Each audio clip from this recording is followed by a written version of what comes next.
Bueno, buenas tardes a todos. Nuevamente, bienvenidos a este primer bloque. Mi nombre es Tomás Donovan.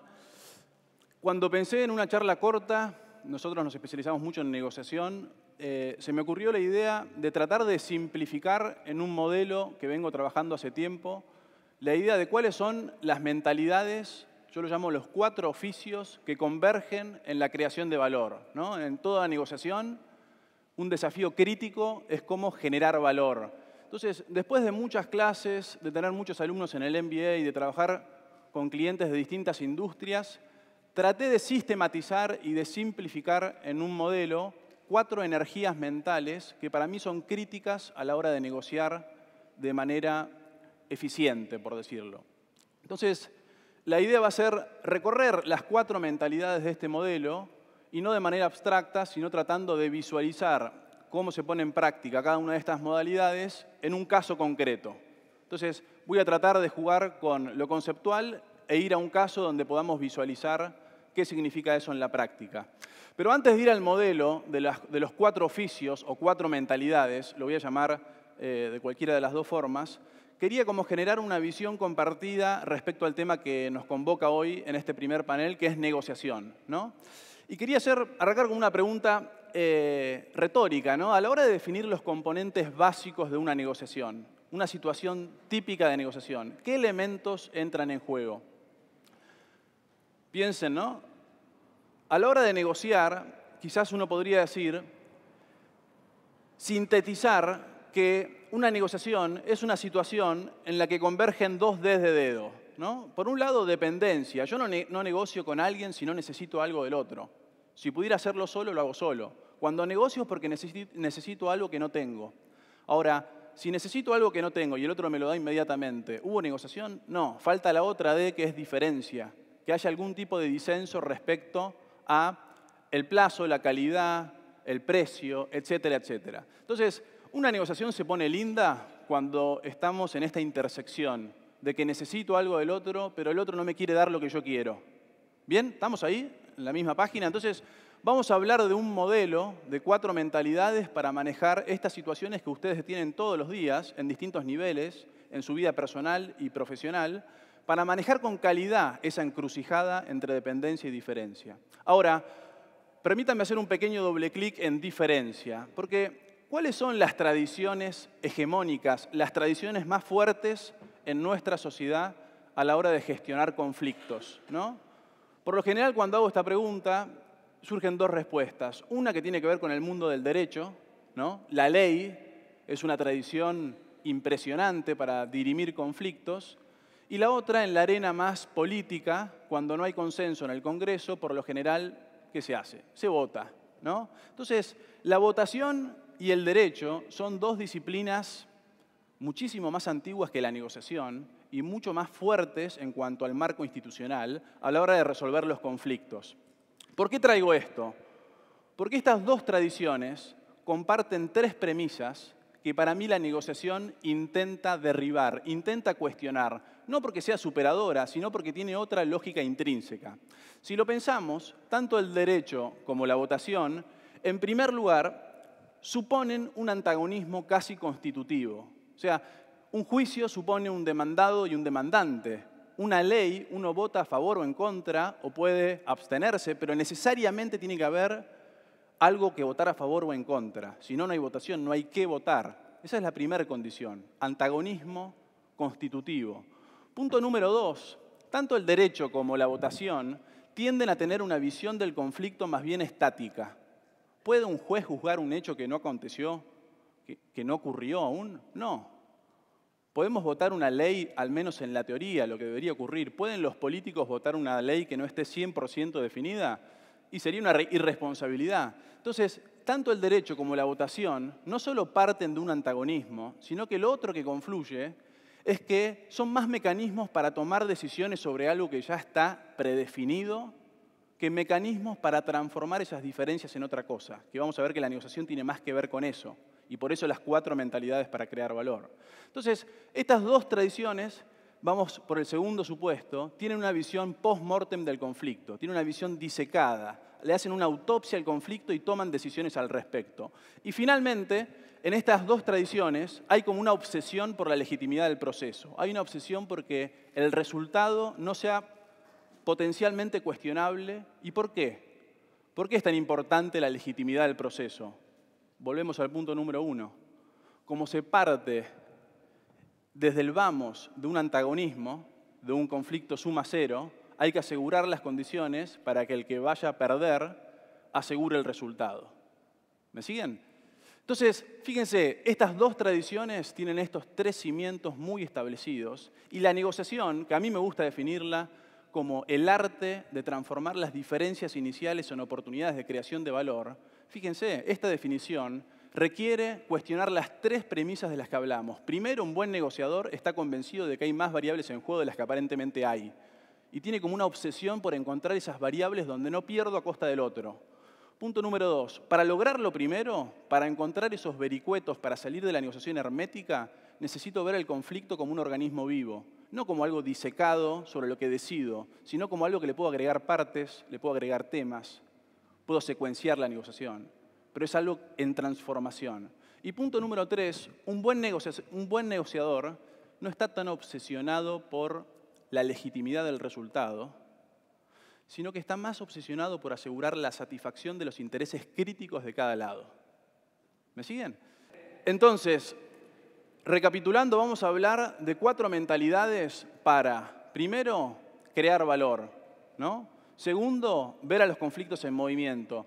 Y tercero, lograr maximizar las posibilidades de satisfacer los intereses cruciales de las partes. Entonces, una definición que a mí me encanta de Pareto, el economista famoso del 80-20, ¿se acuerdan? Tenía que ver con que una negociación exitosa es una negociación donde no se pudo haber ganado más de lo que se ganó sin dañar la relación entre las partes. Qué linda definición, ¿no?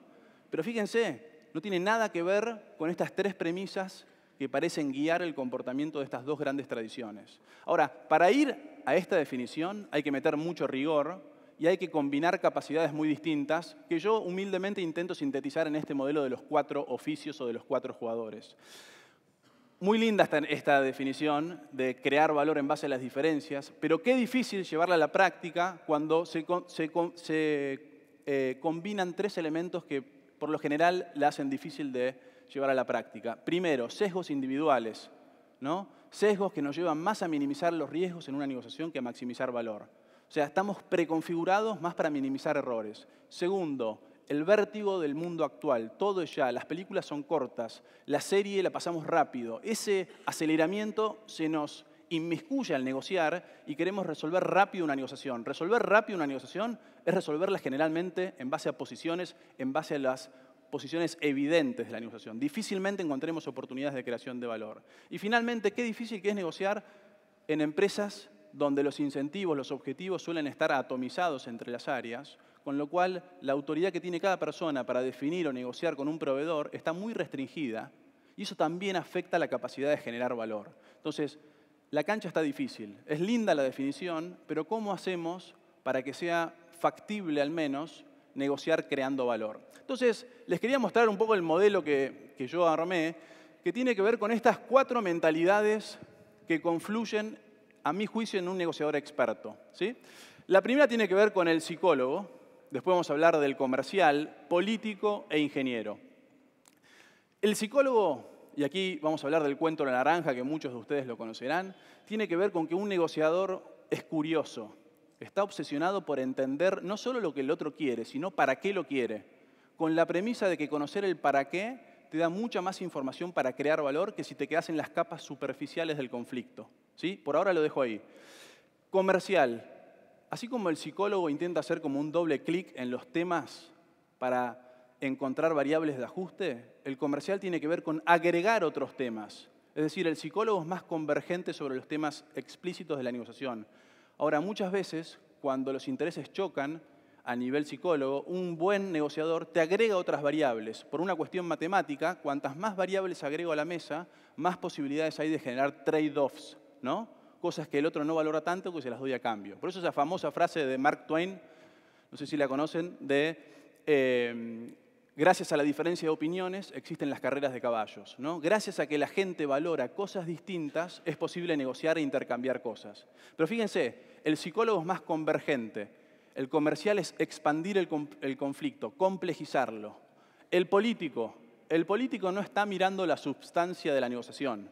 El político está más bien mirando las partes que están en la mesa y cómo cuando cambio las partes, muchas veces todo se simplifica, ¿no? Y vamos a ver ejemplos concretos para cada uno de estos oficios, por supuesto, pero tiene que ver con entender quién influye sobre quién para optimizar las posibilidades de crear valor. Y finalmente, el ingeniero, que tiene más que ver con un concepto que tiene que ver con el value selling, ¿no? Cómo muchas veces entre ventas y compras, típicamente, lo que hace compras es intentar decirle al vendedor, lo que me vendés es un commodity, comoditizar la propuesta del otro y en base a ese commodity ejercer presión para que el otro ceda precio. Entonces vamos a ver que el ingeniero es una mentalidad más analítica para, en base a la información que obtiene el psicólogo y a la complejización del comercial, orquestar esas diferencias de una manera inteligente para lograr darle al cliente exactamente lo que valora y no darle un valor abstracto.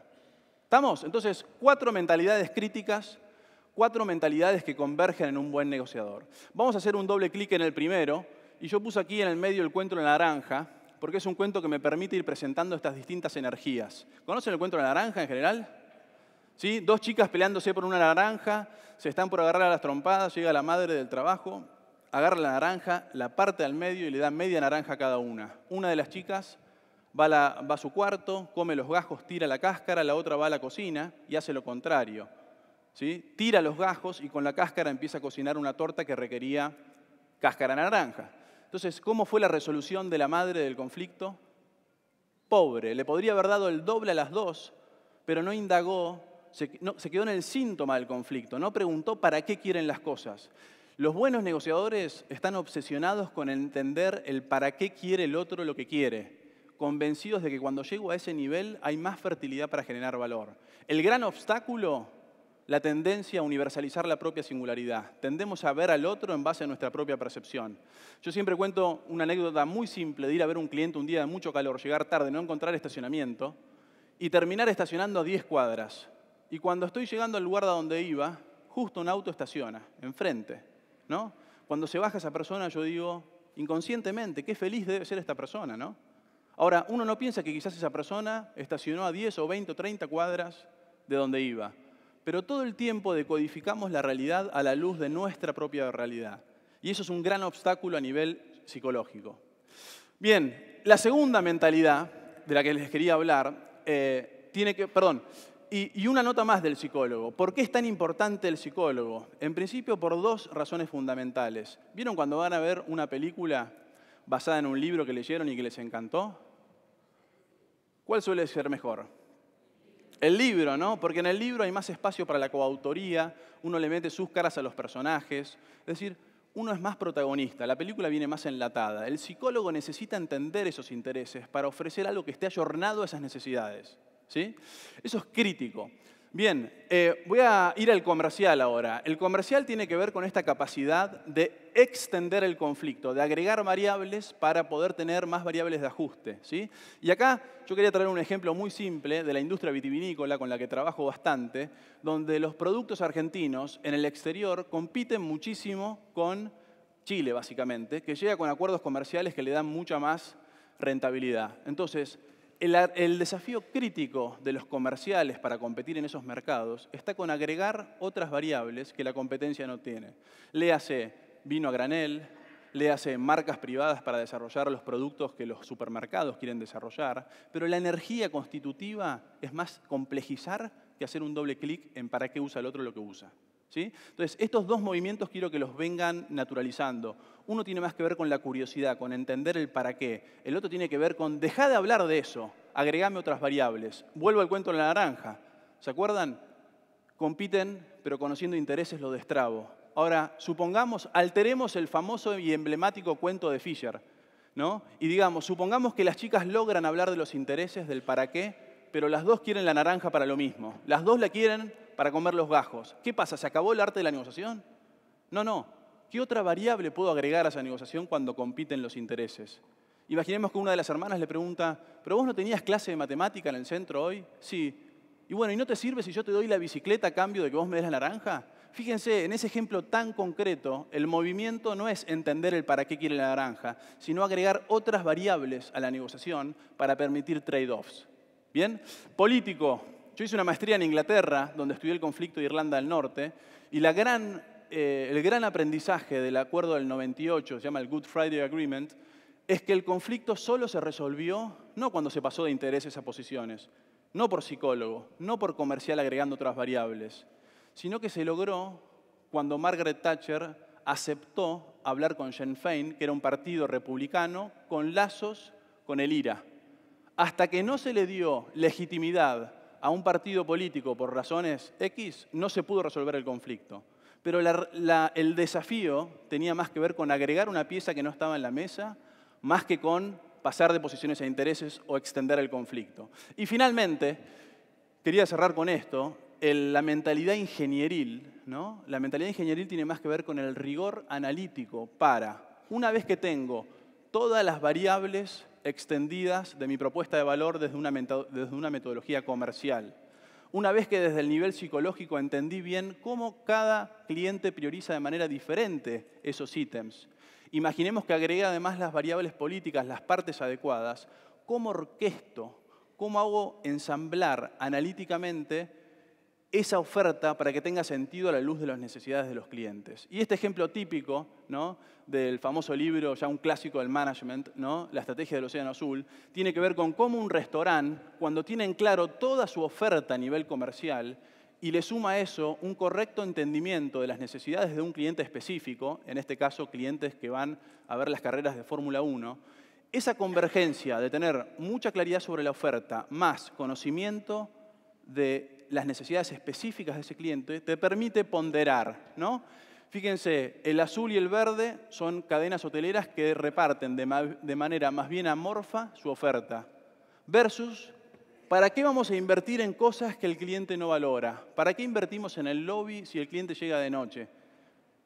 Invirtamos en las cosas realmente importantes. Es un cliente que viene a descansar. Entonces le damos eso y marcamos la diferencia por ponderar de manera empática las necesidades reales y vitales de los clientes.